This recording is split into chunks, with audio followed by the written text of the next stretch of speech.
महाराष्ट्र के कोल्हापुर की बात करेंगे, जहां पर कल जबरदस्त बवाल हुआ। एक दरगाह पर से अतिक्रमण हटाने को लेकर बवाल शुरू हुआ और इसके बाद दो समुदाय आमने सामने आ गए। दुकानों में तोड़फोड़ की गई, जमकर पत्थरबाजी हुई, बवाल हुआ और इसके बाद पूरे इलाके में पुलिस फोर्स तैनात कर दी गई।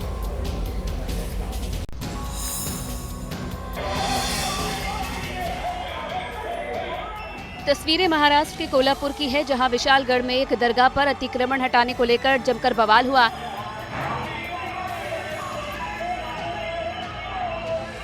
रविवार को छत्रपति संभाजी राजे अपने कार्यकर्ताओं के साथ विशालगढ़ दरगाह पर गए थे। उसी दौरान कुछ और संगठनों के लोग भी वहां पहुंचे, जिसमें से कुछ उपद्रवियों तत्वों ने माहौल खराब करने की कोशिश की। बात इतनी बिगड़ गई कि पथराव होने लगा। दो समुदाय के लोग आपस में भिड़ गए, दुकानों में तोड़फोड़ की गई, आगजनी की कोशिश हुई। दरअसल विशालगढ़ किले पर एक दरगाह है। आरोप है कि दरगाह के पास कथित तौर पर अतिक्रमण कर लिया गया है, अवैध निर्माण कराए जा रहे हैं। आरोप ये भी है कि इन अवैध निर्माण में मीट का कारोबार चल रहा है और इसी विवाद को लेकर रविवार को विशालगढ़ में हिंसक झड़प हुई। हालात को बिगड़ते हुए देख पुलिस फोर्स ने भी मोर्चा संभाल लिया है। फिलहाल कोल्हापुर के विशालगढ़ में सिचुएशन कंट्रोल कर ली गई है। महाराष्ट्र के कोल्हापुर के बाद अब बात उत्तर प्रदेश के अमेठी की। अमेठी में नारेबाजी की गई और वहां पर काफी बवाल हो गया। हुआ यह कि मुहर्रम के जुलूस के पहले मुस्लिम समुदाय के युवकों ने एक जुलूस निकाला था और तब वहां पर नारेबाजी हुई। जब यह वीडियो सोशल मीडिया पर वायरल हो गया तो मामले ने और तुल पकड़ लिया।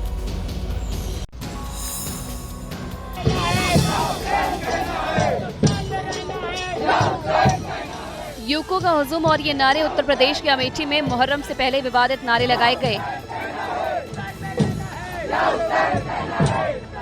रविवार की शाम को मुसाफिरखाना इलाके में मुस्लिम समुदाय के युवकों ने जुलूस निकाला। जैसे ही ये जुलूस पुलिस स्टेशन के सामने पहुंचा, युवकों ने विवादित नारेबाजी शुरू कर दी। आपत्तिजनक नारों का ये वीडियो सोशल मीडिया पर धड़ल्ले से वायरल होने लगा, जिस पर स्वामी परमहंस आश्रम सगरा बाबूगंज के पीठाधीश्वर मौनी जी महाराज ने प्रशासन से कार्रवाई की मांग की है। मैं माननीय मुख्यमंत्री जी से और जिला प्रशासन से तत्काल कार्रवाई की मांग करता हूं। विवादित नारों पर पुलिस भी एक्शन में है। पुलिस ने वीडियो में दिख रहे लोगों को हिरासत में लेकर पूछताछ की है और केस भी दर्ज कर लिया है। वीडियो की जांच की जा रही है। वीडियो में दिख रहे लोगों को हिरासत में लेकर उनसे पूछताछ की जा रही है। 17 जुलाई को मुहर्रम है। ऐसे में मुहर्रम से ठीक पहले अमेठी में ऐसे विवादित नारे माहौल खराब कर सकते हैं। All India Muslim personal law board यानी कि AIMPLB सुप्रीम कोर्ट के एक फैसले को चुनौती देने जा रहा है। आपको याद होगा, सुप्रीम कोर्ट ने फैसला दिया था कि मुस्लिम महिलाओं को गुजारा भत्ता दिया जाएगा तलाक के बाद। अब बोर्ड इसको चुनौती देने जा रहा है। उसका तर्क है कि ये फैसला आम आदमी के हक में नहीं है।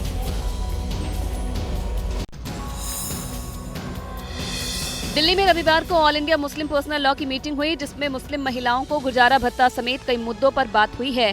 फैसला हुआ कि personal law board supreme court के फैसले को चुनौती देगा। बोर्ड का तर्क है कि सुप्रीम कोर्ट का फैसला शरिया कानून से कॉन्फ्लिक्ट करता है।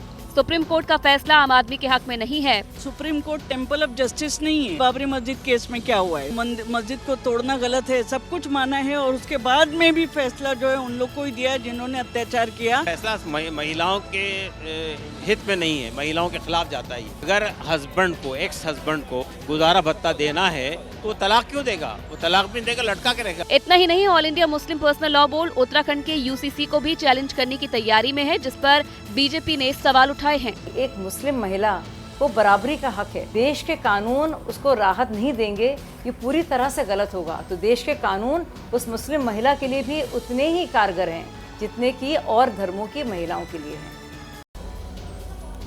यूपी में बीजेपी की लोकसभा चुनाव में हार की वजह क्या है? 80 सीटें जीतने का लक्ष्य था, लेकिन मात्र 33 सीटों पर बीजेपी सिमट गई। इसी को लेकर लखनऊ में बीजेपी कार्य समिति की बैठक का आयोजन किया गया और आने वाले दिनों में जो 10 सीटों के उपचुनाव होने हैं उसको लेकर भी रोड मैप तैयार किया गया। देश के सबसे बड़े सूबे उत्तर प्रदेश में हुए डैमेज से बीजेपी उभर नहीं पाई है। 80 सीट का लक्ष्य लेकर चलने वाली पार्टी 33 पर ही क्यों रुक गई, ये सवाल रह रहकर उठ रहा है। लोकसभा चुनाव में हार को लेकर लखनऊ में बीजेपी की कार्य समिति की बैठक हुई, जिसमें हार की समीक्षा की गई। राजनीतिक नेता को यह तय करना है कि वह समाज के बीच में कौन सा डिस्कोर्स खड़ा करना चाहता है और ये मुद्दे हैं जिसको हमको खड़ा करना चाहिए। और इन्हीं बातों को कहने के लिए हम बने। मीटिंग में हार की कई वजह भी बताई गई, जिसमें विपक्ष के झूठे प्रचार के कारण चुनाव में कामयाबी नहीं मिली। विपक्ष ने आरक्षण और संविधान पर भ्रम फैलाया। इतना ही नहीं, मीटिंग में सीएम योगी आदित्यनाथ ने कार्यकर्ताओं में जोश भरने का काम भी किया। भारतीय जनता पार्टी के कार्यकर्ता को किसी भी स्थिति में बैकफुट पर आने की आवश्यकता नहीं है। सीएम योगी के बयान के बाद समाजवादी पार्टी ने भी पलटवार किया है। भारतीय जनता पार्टी पूरी तरह से जातिवादी है और योगी आदित्यनाथ जी को, मुख्यमंत्री जी को अगर उत्तर प्रदेश की बर्बरता नहीं दिख पा रही है तो कम से कम जमीन पे उतर। आपको याद होगा अमेरिका में डोनाल्ड ट्रंप जो कि पूर्व राष्ट्रपति थे, उन पर हमला हुआ। वो पूरी तरह सुरक्षित है, लेकिन उन पर हुए हमले की जांच चल रही है। ये जांच जारी है और इस बीच में सवाल ये भी गूंज रहा है कि हमला क्यों हुआ, इसकी वजह क्या थी। इस बीच में ट्रंप ने सभी को प्रार्थनाओं के लिए शुक्रिया कहा है और साथ में अपने समर्थकों से एकजुट रहने को भी कहा है।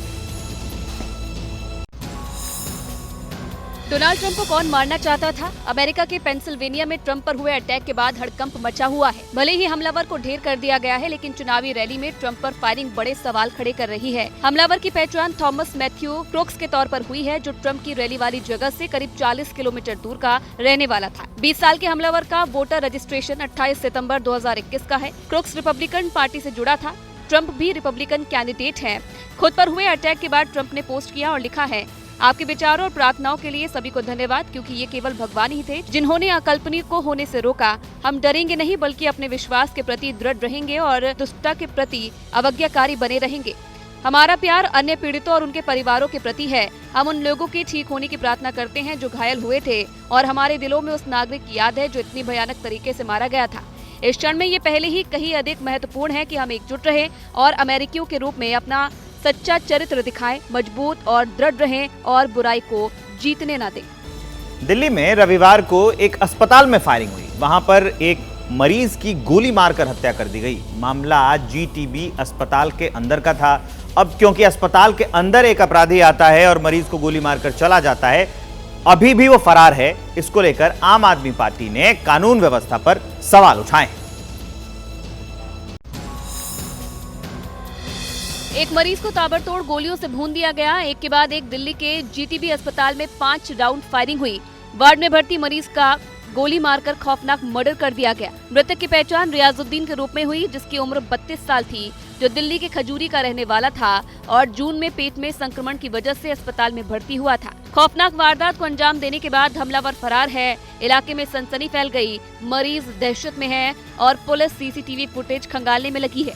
किलिंग करी है वो बंदा अभी तलाशा जा रहा है, सीसीटीवी जांचे जा रहे हैं और हो सकता है या कोई मिस्टेकन एंट्री बोली जा रही है, बट अभी कंफर्म नहीं है, इस बारे में तलाशा जा रहा है। वारदात के बाद मृतक की पत्नी ने चौंकाने वाला खुलासा किया है। वो किसी और को मारने आए थे, किसी और को मार के चले गए।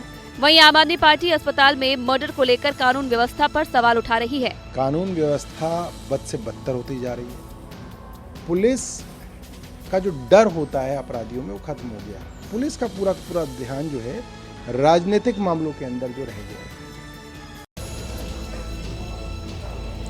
आसमानी आफत का कहर जारी है महाराष्ट्र से लेकर उत्तर प्रदेश तक, और देश की आर्थिक राजधानी मुंबई की स्थिति आज और ख़राब हो सकती है। वहां पर बारिश का येलो अलर्ट जारी किया गया है।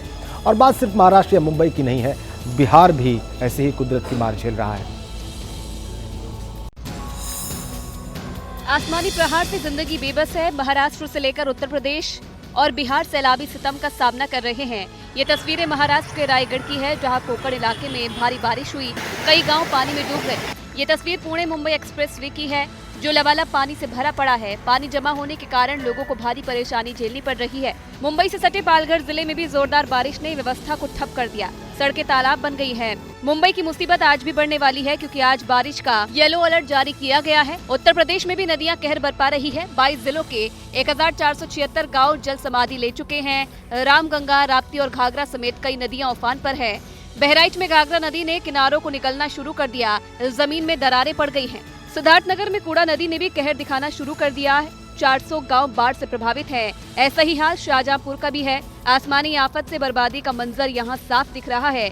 महिलाओं की आंखों में आंसू है। उधर बिहार में भी हालात कुछ ऐसे ही हैं। बेतिया में बाढ़ के पानी में गांव डूब गए। 10 दिन से लोग संघर्ष कर रहे हैं।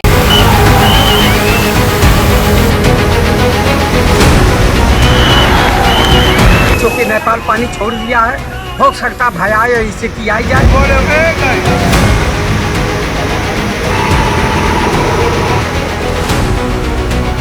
अगर कोई ऐसे स्थिति आती है, हम हर व्यवस्था के लिए हम तैयार हैं।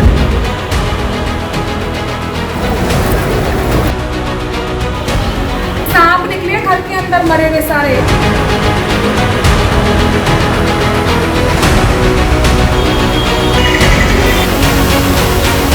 मेरा तो सारा नुकसान, मैंने कुछ नहीं, खाली एक्सरे कपड़े में आए निकल के। 3 बच्चे और मैं हूँ, कोई नहीं किसी से।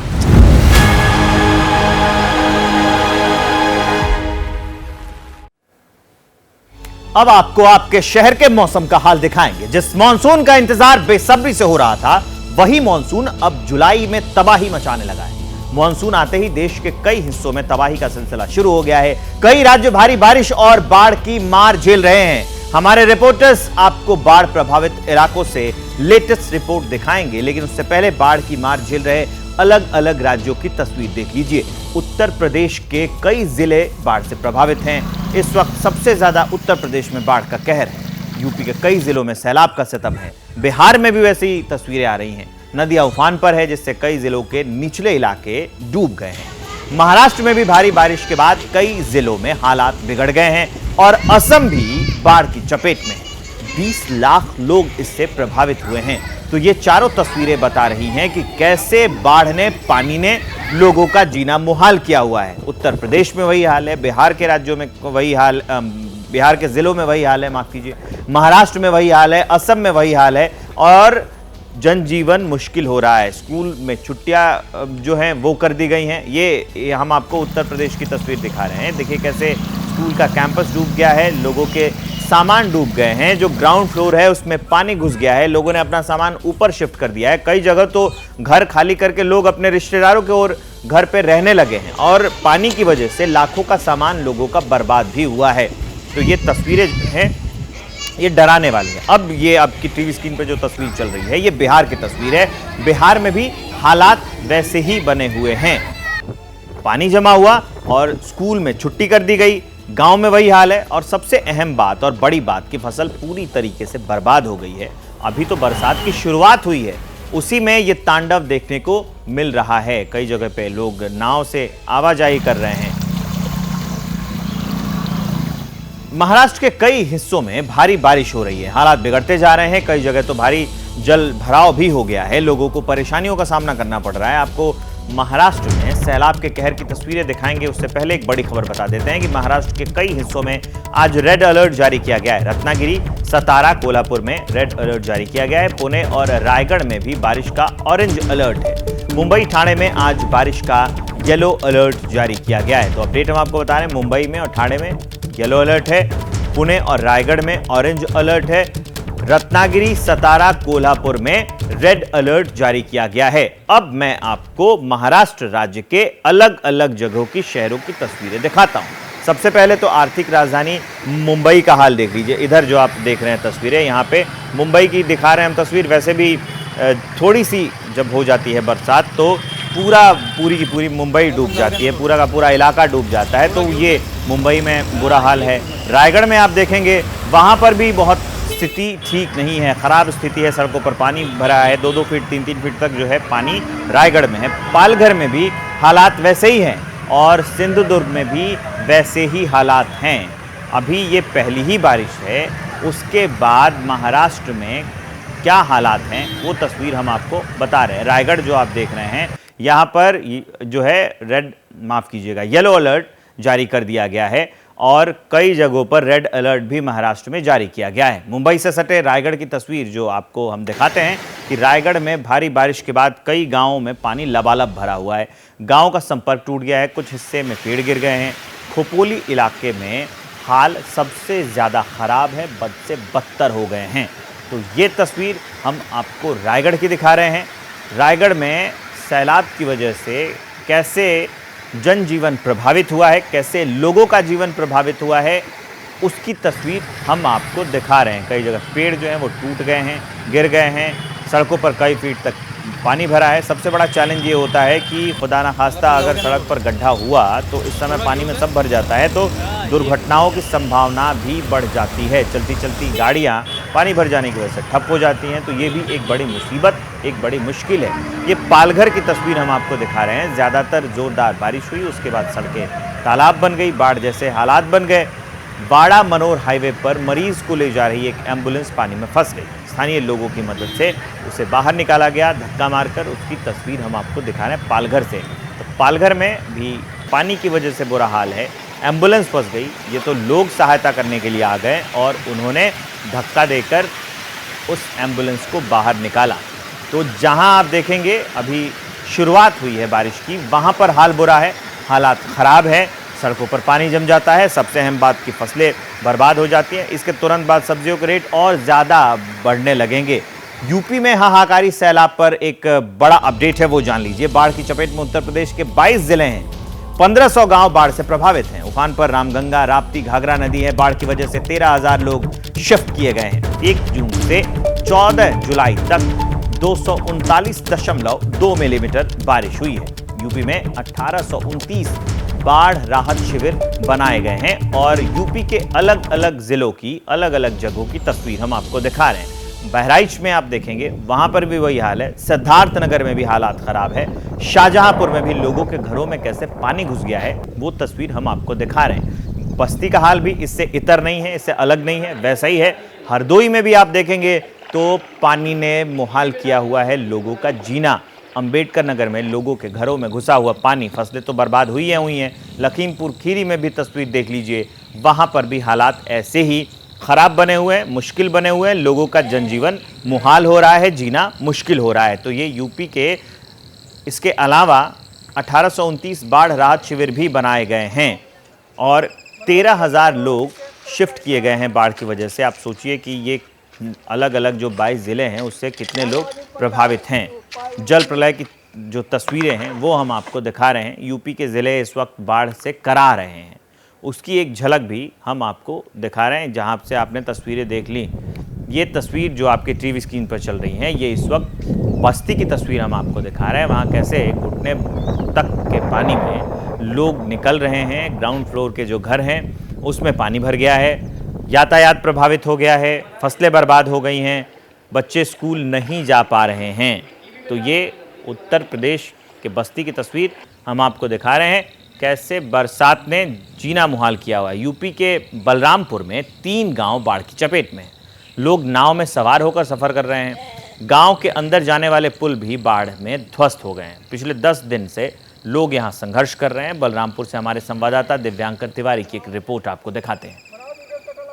रामपुर में राप्ती नदी ने तबाही मचाई हुई है और तस्वीरें हम आपको भोजपुर मोड़ की दिखा रहे हैं। और यहाँ पर आप देख पाएंगे मेरे दाहिने ओर किस तरह से काफ़ी ज़्यादा पानी यहाँ पर आपको नज़र आएगा। इसके साथ साथ लोगों को गांव तक ले जाने और वहाँ से बाहर निकालने के लिए जो बोट है उसका भी इस्तेमाल किया जा रहा है। अगर बात करें तो 1000 के करीब जो आबादी है वो 3 गाँव जो इस इलाके में सबसे ज़्यादा प्रभावित हैं, थरुआ, थरोइया और अमरनगर, ये 3 गांव हैं जो इससे सबसे ज़्यादा प्रभावित हुए हैं। और तस्वीरें सब कुछ बयां कर रही हैं कितने बेहाल स्थिति में यहाँ के जो लोग हैं वो रह रहे हैं और काफ़ी ज़्यादा परेशानी जो है या फिर समस्याएं जो है उनकी लगातार बढ़ती हुई साफ तौर से नज़र आ रही हैं। तकरीबन 10 दिन हो गए हैं और तब से ये पानी जो है वो इसी तरह से भरा हुआ है। अब से कुछ दिन पहले की बात करें तो ये पानी जो है वो, और पानी की जो स्थिति थी वो काफ़ी ज़्यादा थी, लेकिन अब धीरे धीरे पानी जो है वो कम हो रहा है। लेकिन अब भी लोग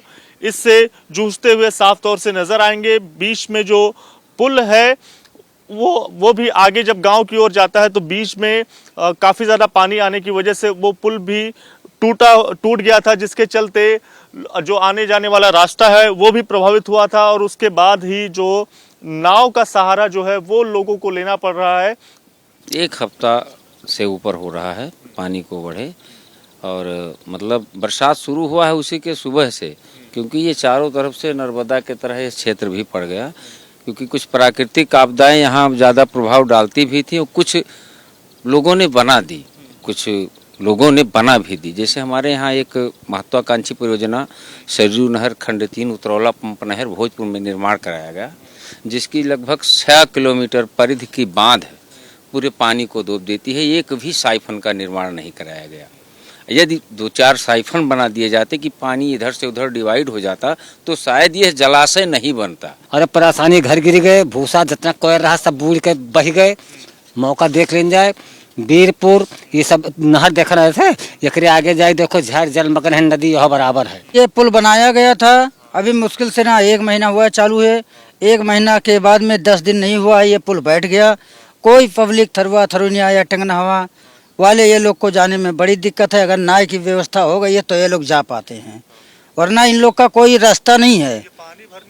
ये पानी के भरने से वजह से टूटा है, पर ये कंप्लीट किए कि क्या किए वो अपने लोग को नहीं मालूम है। ये तस्वीरें आप देख पाएंगे किस तरह से एक नाव में बैठकर गांव के अंदर लोग जाते हुए यहाँ पर नजर आएंगे। 3 गांव की बात करें तो जिस ओर ये नाव आगे बढ़ रही है, थरुआ थरुइया अमरनगर की ओर, ये जो रास्ता है वो नाव के सहारे लोग पार कर रहे हैं और काफी ज्यादा परेशानी का सामना लोगों को करना पड़ रहा है। गांव के अंदर पानी भरा है, इधर रोड पर भी पानी है, पुल आगे है सड़क के किनारे वो भी धंस गया है और नाव के सहारा है केवल। हम घर छोड़ करके बीच गांव में बसे हैं, इतना पानी घर के अंदर भरा है, सामने उधर घर है।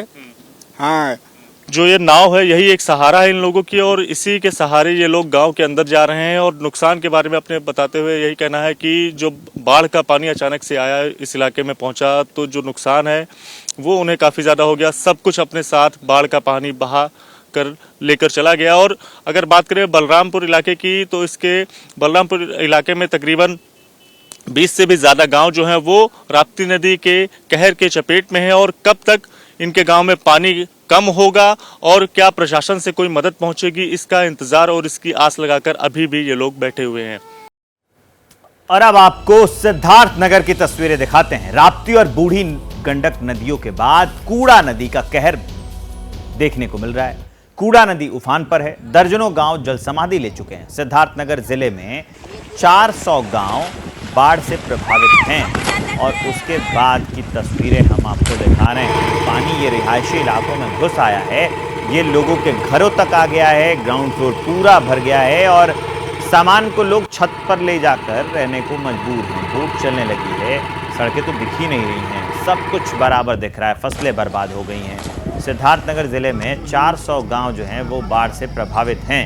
राप्ती और बूढ़ी गंडक जो नदियाँ थी, उसके बाद जो बूढ़ी नदी है उसके बाद अब कूड़ा नदी जो है वो कहर बरपा रही है। उसका जलस्तर बढ़ा और कूड़ा नदी का पानी इन गाँवों में, सिद्धार्थनगर ज़िलों के गाँव में घुस आया है और उसकी तस्वीर से दिखा रहे हैं हम आपको। अब आगे बढ़िए तो शाहजहाँपुर की भी तस्वीर आई है। शाहजहाँपुर में भी ऐसे ही हाल है, बाढ़ का पानी तो कम हो गया है लेकिन उसके बाद बर्बादी के निशान यहाँ बाकी, दहशत फैला रहे हैं। लोग अपने घरों में लौट रहे हैं लेकिन बाढ़ के बाद बर्बादी देखकर लोगों की आंखें नम हैं। जिंदगी भर की मेहनत से बनाए आशियाने बर्बाद हो गए हैं। मकान के बाहर और अंदर पानी ने कब्जा किया हुआ है। सामान लोग ग्राउंड फ्लोर से उठाकर और ऊपर ले जाने को मजबूर हैं क्योंकि नीचे पानी आ गया है। हालांकि अब जो पानी का लेवल है वो कम हो रहा है, लेकिन कैसे चीज़ें बर्बाद हुई हैं, मेहनत की कमाई कई लोगों की बर्बाद हुई है, कई घरों में लाखों का सामान ख़राब हो गया है, उसकी तस्वीर हम आपको दिखा रहे हैं।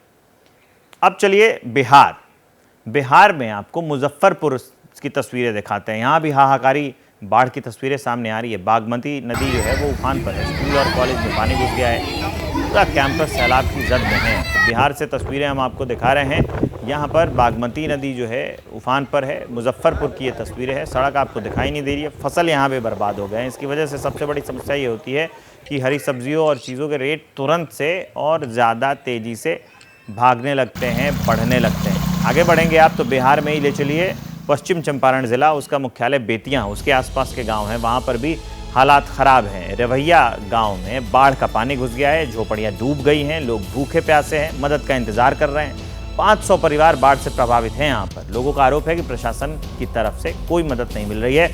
नेपाल में लगातार जो बारिश हो रही है उस बारिश का सीधा असर बिहार में हो रहा है। पानी की दबाव की वजह से वाल्मीकि नगर बैराज से लगातार पानी छोड़ा जा रहा है। नतीजा ये है कि गंडक नदी उफान मार रही है और निचले इलाके बाढ़ की चपेट में आ रहे हैं। इलाके डूब जा रहे हैं और तस्वीरें कितनी भयानक हैं, कितनी खतरनाक हैं, लोगों का जनजीवन कैसे मुहाल हो गया है, वो हम आपको दिखा रहे हैं। ये नेपाल में हो रही बारिश का सीधा असर बिहार पर पड़ रहा है। दबाव ज्यादा है, इसलिए वाल्मीकि नगर गंडक बैराज से लगातार पानी छोड़ा जा रहा है। उसी के कारण गंडक नदी उफान पर है, जलस्तर बढ़ रहा है और उसी का नतीजा है कि बाढ़ का पानी जो है गांव में घुस रहा है। इस वक्त हम बेतिया के मधुबनी प्रखंड के रवैया गांव में हैं। बाढ़ का पानी लगातार गांव में आ रहा है, झोपड़ियां डूब गई हैं, ग्रामीण बहुत परेशान हैं। यहाँ के मुखिया हमारे साथ हैं, हम उनसे बात करेंगे। क्या नाम है? मेरा नाम विजय यादव है। मैं कब से ये स्थिति है? लगभग 10 दिनों से स्थिति बनी हुई है। मैं मधुबनी प्रखंड के चुरही पंचायत का मुखिया हूं और 10 दिनों से यहाँ के लोग पानी में डूबे हुए हैं। कई घर बह गए हैं, चूल्हा भी नहीं है, खाना खाने में भी इन लोगों को दिक्कत हो रही है। प्रशासन के द्वारा अब तक खाने के लिए कोई व्यवस्था नहीं की गई है। तो अधिकारी आते नहीं है क्या इधर, चाहे सीओ हो, बीडीओ हो, डीएम हो? अंचलाधिकारी महोदय के द्वारा 2 बार यहाँ इंक्वायरी किया गया है, लेकिन जब हम लोग राहत की बात करते हैं तो वह बोलते हैं कि जिलाधिकारी का कोई निर्देश नहीं है। जब निर्देश होगा तो उस हिसाब से आप लोगों को राहत दिया जाएगा। लगभग 500 परिवार यहाँ प्रभावित हैं, जिनको जो बाढ़ से पूरी तरह से पीड़ित हैं। देखिए, झोपड़ियाँ जो हैं वो पूरी तरह से डूब गई हैं। 500 परिवार प्रभावित हुए हैं। कोई मदद इन लोगों को नहीं मिल रहा है। बह गया है चूल्हा, खाने भी में सभी उजरमान है व्यक्तियाँ। अच्छा, कोई भी प्रशासन यहाँ आया देख कर चला जाता है, कोई भी अधिकारी आता है वही बात करते हैं, जब कोई आगे से कोई आएगा तभी हम कहेंगे, तो कुछ नहीं बोला है। इसी डूबे हुए घर में रहने को मजबूर है। हाँ, डूबे हुए घर में तो मजबूरी है रहना। बुड़ गई बा झोपड़िया। अच्छा, चूल्हा वगैरह सब बह गया? सब बह गया है। कुछ खाना पीना मिला कि नहीं? नहीं मिला है। नहीं मिला ना। भूखे प्यासे हैं? तो कोई मदद प्रशासन से नहीं मिल रहा है? कोनो नहीं मिला है अभी। बहराइच में भी सैलाबी सितम के आगे लोग बेबस नजर आ रहे हैं। बहराइच में घाघरा नदी ने कहर बरपाया हुआ है। घाघरा नदी ने यहाँ के जो किनारे वाले इलाके हैं उसको निगलना भी शुरू कर दिया है। ज़मीन पर दरारें पड़ने लगी हैं, जिसकी वजह से लोगों के मकान का खतरा जो है वो पैदा हो गया है। बहराइच के टिकुरी गाँव में लोग दहशत में हैं। लोगों का डर है कि सैलाब सब कुछ निगल न ले। हमारे सहयोगी की एक रिपोर्ट है दिव्यांकर की, वो देखिए। सैलाब का शिकवा कौन करे, सैलाब तो अंधा पानी है। जिस शायर ने ये शायरी लिखी थी और जहां पर हमारी मौजूदगी है, ये दोनों एक दूसरे पर फिट साबित होती हैं। ऐसा हम इसलिए कह रहे हैं क्योंकि मेरे ठीक दाहिनी ओर आप देख पाएंगे घाघरा नदी का जो पानी है वो अपने तेज रफ्तार में आगे बढ़ रहा है और इसके ठीक बगल में तकरीबन 100 लोग यहाँ पर रहते हैं और 30 से के करीब जो परिवार है वो यहाँ पर रहता है। और इस सैलाब के जो घाघरा नदी का सैलाब है, इससे बचने के लिए अब धीरे धीरे करके जो छप्पर वाले घर है उसे इन लोगों ने हटाना शुरू कर दिया है। छप्पर यहाँ से हटा रहे हैं, कहाँ जाएंगे लेके? सर अभी लेके जा रहे हैं, सड़क पर कहीं रखेंगे, सड़क मिल जाएगी तो। जो नहीं मिलती है तो इससे किस तरह से अपन टाइम काटेंगे। छप्पर छाने कहीं व्यवस्था है उधर? छप्पर छाने की व्यवस्था है कि अगला के दूसरे दौरे पे अपने टाइम बिताने के लिए 2 4 10 दिन, महीना 2 महीना तब तक उधर काट रहे हैं। जब बरसात कुछ ख़त्म हो जाएगी तब कहीं देखेंगे सर, जो कहीं मिल जाएगा तो कहीं बना लेंगे। साल रहती है, दिक्कत रहता है। फुसहार घर है, न कहूँ खेती न पाती, न घर न कुरिया। अब कहाँ जो कटत है, कहाँ जो है खेती, कहूँ रोड पर घर वर बनी है। जब बाढ़ जब आती है सर तब बहुत नुकसान हो जाता है। जो खेत में फसल वसील होती है सारी फसल भी बह जाती है। जब फसल रहती नहीं है तो क्या खाएंगे, बहुत नुकसान हो जाता है सर। जो कुछ सामान घर का गृहस्थी है वो भी बह जाता है। साफ तौर से जो घाघरा नदी के बिल्कुल ठीक बगल में रहने वाले लोग हैं वो अपनी परेशानियों के बारे में बता रहे हैं, किस तरह की दिक्कतों का सामना उन्हें करना पड़ता है। और हर साल जब घाघरा नदी का जलस्तर बढ़ता है और इसका जो बहाव है, मेरे ठीक पीछे आप देख पाएंगे, इसका कटाव जब थोड़ा और आगे आता है तब उसके लपेटे में, उसके चपेट में जो इनके छप्पर वाले घर हैं वो भी आ जाते हैं और जिसके बाद काफ़ी ज़्यादा नुकसान इन्हें सहना पड़ता है। और अब चलिए महाराष्ट्र में पुणे मुंबई एक्सप्रेसवे की तस्वीरें आपको दिखा देते हैं। खोपोली के पास बोरघाट में एक्सप्रेसवे पर इतना पानी भर गया, सड़क तो नज़र ही नहीं आ रही है। मुंबई की ओर जाने वाली लेन पर पानी जमा हो गया है, जिसकी वजह से ट्रैफिक की समस्याओं का सामना करना पड़ रहा है। तो भारत के लगभग हर राज्य में ऐसे ही हालात बने हुए हैं। मुंबई से हम आपको तस्वीरें दिखा रहे हैं। पुणे मुंबई एक्सप्रेसवे पर और कैसे गाड़ियाँ आधी डूब गई हैं, जो बड़ी बड़ी गाड़ियाँ हैं वो आधी डूब गई हैं, उसकी तस्वीर भी हम आपको दिखा रहे हैं। इससे क्या है कि ट्रैफिक की समस्या का सामना करना पड़ रहा है और मुंबई की ओर जाने वाली जो लेन है उस पर जो है वो पानी जमा हो गया है, उसकी तस्वीर हम आपको दिखा रहे हैं। सड़क तो नज़र ही नहीं आ रही है। खोपोली के पास बोरघाट में एक्सप्रेसवे पर पानी जमा है। महाराष्ट्र के सिंधुदुर्ग की भी तस्वीर देख लीजिए जो आपकी टीवी स्क्रीन पर चल रही हैं। वहाँ पर जलप्रपात जितने हैं उसमें से पानी की रफ्तार कितनी तेज़ हो गई है, कितनी ख़तरनाक जो है ये डराता हुआ पानी कह सकते हैं दिख रहा है। सिंधुदुर्ग की तस्वीर हम आपको दिखा रहे हैं।